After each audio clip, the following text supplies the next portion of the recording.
गुरुर्ब्रह्मा गुरुर्विष्णू गुरुर्देव महेश्वरा गुरु साक्षात परब्रह्म तस्मै श्री गुरवे नमहा. आज रविवार.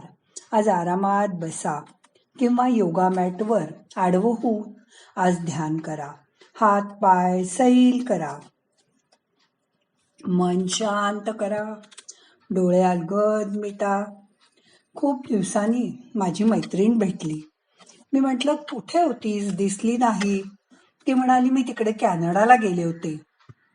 कॅनडाला? हो, माझी 2 मुलं आहेत तिकडे. एक कॅनडाला आणि दुसरा ऑस्ट्रेलियाला.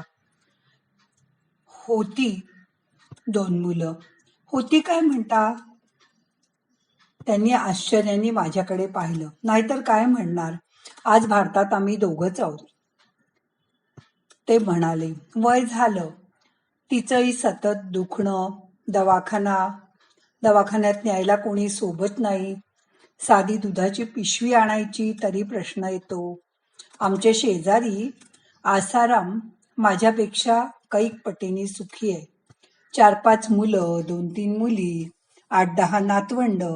नुसता गोंधळ चालू असतो. त्याचं कोणी पाय चेपतात, कोणी डोकं चेपतं, कोणी त्याच्या डोक्याला तेल लावून देतं. साधा खोकला झाला त्याला तरी 4-4 जण आसारामला उचलतात, दवाखान्यात नेतात, सलाईन लावतात. त्याच्या पलंगावर उशा पायथ्याला बसतात. दवाखान्याबाहेर 10 जण बसून असतात.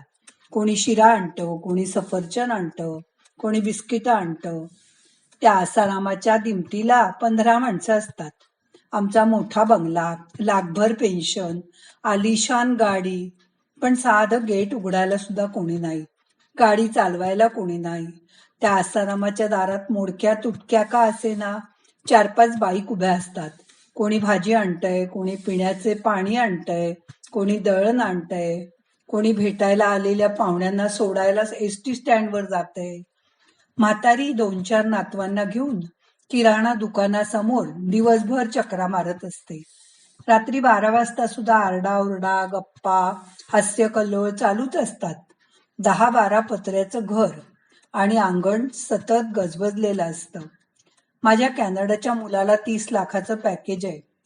ऑस्ट्रेलियावाल्याच्या मुलाला 35 लाखाचं पॅकेज आहे आणि आम्हाला सुद्धा लाखभर पेन्शन मिळतं.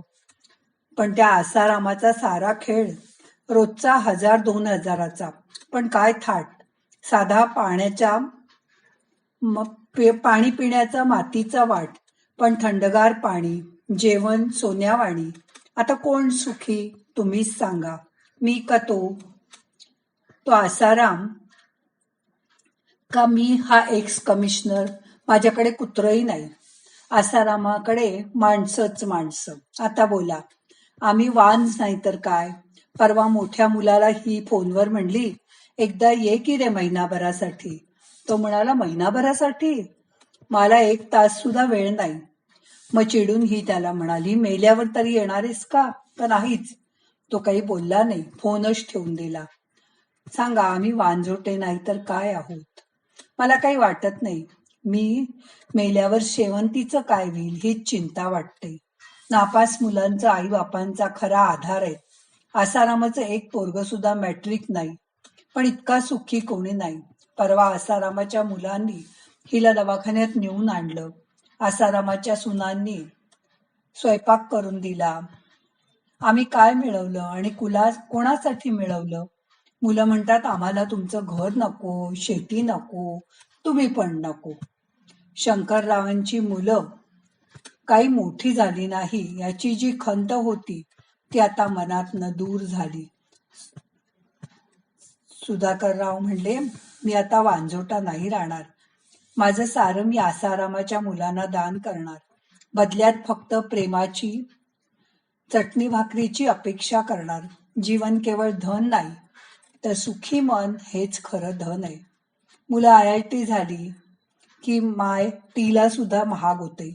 मुलं असावीत पण कामाची असावीत. नुसती पाटी लावायला कशाला हवीत मुलं? घरी परतताना घरात गोकुळ त्यांचं वाट पाहत होतं. सहकुटुंब सहपरिवार असेल तिथे आनंदाला नाही पारावार. सत्य वस्तुस्थिती आहे की मोकळं मोठं घर, पोकळ वासा असा हवं घर, का गोकुळासारखं भरलेलं हवं? पैसा हवा की समाधान, शांती, प्रेम हवं? दुरावा हवा का एकलकोंड राहायचंय? आनंदी परिवारात माणुसकी हवी की फक्त पैसा? या सर्व गोष्टींचा विचार करण्याची खरंच आता गरज आहे. पालकांनी आपल्या मुलींना गोकुळासारख्या भरल्या घरात द्यायला हवं, म्हणजे ती एकटी पडणार नाही. तुमच्या मुलीला सुख, समाधान, समृद्धी, आनंद मिळेल. योग्य वेळी योग्य वयात मुलींची लग्न करून द्यायला हवीत. भौतिक सुखाची जास्त अपेक्षा करत बसू नये. ते क्षणिक सुख आहे. इतरांच्या घरी माणिक मोती, पैसा कणसं माझ्या घरी लाख मुलाची जीवाभावाची माणसं, तीच हवीत मला. अशी माणसं जोडत राहा. अशी माणसं जोडल्याने तुमचं आयुष्य सुखा समाधानात जाईल. तुमच्या घरात नसेल कोणी, पण आजूबाजूच्या माणसांशी प्रेमाने वागा. त्यांची मुलं तुमची मुलं समजूनच राहा. त्यांना प्रेमाने जिंकून घ्या. त्यांच्या आईवडिलांचं ते करतातच, त्याबरोबर ते तुमची सुद्धा मदत करतील. तुम्हालाही एकटं वाटणार नाही. मग तुमची मुलं लांब असली म्हणून काय बिघडतं? शेजाऱ्यांची मुलं सुद्धा तुम्हाला मुलांसारखीच आहेत. त्यांच्याशी प्रेमाने वागा. त्यांची विचारपूस करा. त्यांना हवं नको बघा. कधी लागली तर क्वचित पैशाचीही मदत करा आणि त्यांच्या आनंदात सहभागी व्हायला शिका. जेव्हा तुम्ही दुसऱ्याच्या आनंदात सहभागी होता, तेव्हाच दुसरा तुमची किंमत करतो आणि तुम्हालाही आनंदी ठेवायचा प्रयत्न करतो. आपल्याला आनंदी राहायचं असेल तर आपण मनानेच तसं ठरवावं लागतं. मग आपल्याला वाईट वाटणार नाही की माझी मुलं जवळ नाहीत, माझ्या मुली जवळ नाहीत. जे आहेत ते आपलेच आहेत असं माना आणि त्यांच्याजवळ तुम्ही जा. ते तुमच्या जवळ नाही आले तरी आणि प्रेमाने त्यांच्याशी वागा. मग त्यांच्याही मनात तुमच्याबद्दल नक्कीच प्रेम उत्पन्न होईल आणि तुम्हालाच एकाकी पडल्यासारखं वाटणार नाही.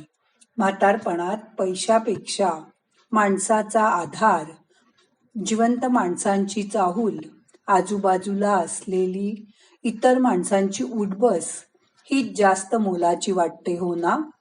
म्हणून पैशाने ठेवलेल्या घरातील मावशा, मामा यांच्यापेक्षा आजूबाजूच्या माणसांशी चांगले संबंध ठेवा. ते नक्की तुमच्या मदतीला धावून येतील याची खात्री बाळगा. तुम्ही चांगले असताना तुम्हीही त्यांच्यासाठी काहीतरी करा. मग तुम्हाला तुमच्याच माणसांची वाट बघत बसावं लागणार नाही. जे आहेत ते तुमचेच आहेत असं माना.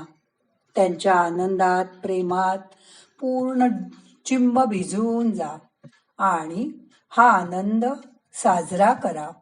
आता 2 मिनिटं शांत बसा.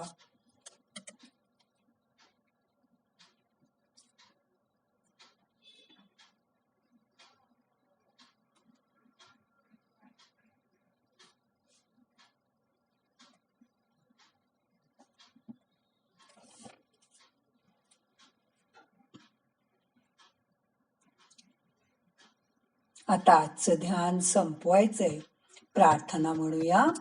नाहम करता हरि करता, हरि करता हि केवलम. ओम शांती शांती शांती.